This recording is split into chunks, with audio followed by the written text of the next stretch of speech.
ଅଳ୍ପଦିନ ତଳେ କେନ୍ଦୁଝର ମୟୂରଭଞ୍ଜ ତାପରେ ବାଲେଶ୍ୱର ତାପରେ ଯାଜପୁର ଭଦ୍ରକ ये 5टा जिल्लारे जो बन्या आसीथिला से बन्यारे क्षयक्षतिर रिपोर्ट मध्य जिलापालक पाखरु आमको मिली जाइछि एवं मिलला क्षणी आमे ये धनराशि संपुक्त जिलार कलेक्टर मानकु पठै सारिछु से माने मध्य आजिकल डाटाबेस तैयारी होछि एवं आरआई माने तहसीलदार माने जाइकरी केस बांटिबा को पड़ू नाही सर्वे समय रे ही आमे लोकर नाटा मध्य पंजीकृत करूछु एवं तार बैंक अकाउंटा मध्य पंजीकृत करूछु एका थंगरे थरे गुटे स्विच देला ऑनलाइन रे समस्त पाखु पळी जाउछि ये 5टा जिल्ला रे जो जो हेड रे आमे देइछु क्षतिपूरण सेटा हला जे जोटा जिलापाल माने रिलीफ मटेरियल कैंप रे खर्च करथिले रिलीफ मटेरियल से रिलीफ मटेरियल सबु किछि पळी जाउछि शिशु खाद्य ठारू आरंभ करी वयस्क लोकों व्यवस्था एवं औषध पत्र पड़े जाऊँगी से हेड्रे आम पैसा जहाँ जहाँ मागी गोटे पैसा कर्तन नक देदेचु द्वितीय थिला जोटा क्रॉप लॉस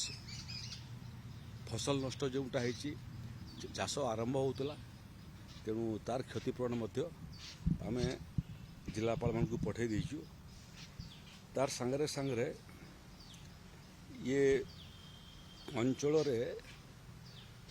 डिसइनफेक्शन करने जो व्यवस्था जिलापाल माने करैथिले पानीटा को पुणी निर्मल और शुद्ध करने से पैसा राशि पठे देचु घर जो मानकर आंशिक किंबा संपूर्ण भाव में क्षतिग्रस्त होईची से राशि जिलापाल मानकु पाखरे पहुँची सारानी तार सांगरे सांगरे जो मानकर लुगापटा भी धोई होगला कि बासन कुसन धोई होगला से बाबद आमे खर्च राशि जिलापाल मानकु दे देइछु यार सहित मत्स्यजीवी माने जो क्षतिर शिकार हेले से मानकर मध्य क्षतिपूरण राशि पहुँची जाइछि यार सहित बहुत समय बन्यारे लोकों को उद्धार करने जो व्यवस्था होता है से व्यवस्था मध्य खर्च होता है एवं से खर्च राशि मध्य जिलापाल मानकु पठे देइछु गुटे प्राकृतिक विपर्यय छोट छोट जो काम करिया पई पड़े एवं से काम पर जो खर्च हुए सेटा को निखुण भाव में करने राजस्व विभाग सबुले तत्पर अच्छे एवं आउ गोटे लघुचापर पूर्व अनुमान करा जाई सारी एवं सेटा दक्षिणांचल किसी जगार ये परिस्थिति उपजी पारे से जिलापाल मान को निर्देश दिया संपूर्ण प्रस्तुत होगापी 24/7 जो परिस्थिति आसू ताकू सामना करवा लोक मानकर जो माने क्षतिग्रस्त हेबे किंबा प्रभावित हेबे सेमानकर रक्षा कवच हवा एवं ये प्राकृतिक विपर्यय समय जहाँ जहाँ मानवीय सुविधार आवश्यकता अच्छी जोटा आम संभवतः घरे पाई था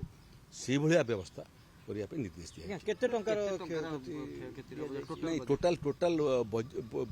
जिला वाइज विभिन्न हेड रे क्यों खर्च मान ताकू लिखित भाव में आपंकर ग्रुप रे पकईदेवी।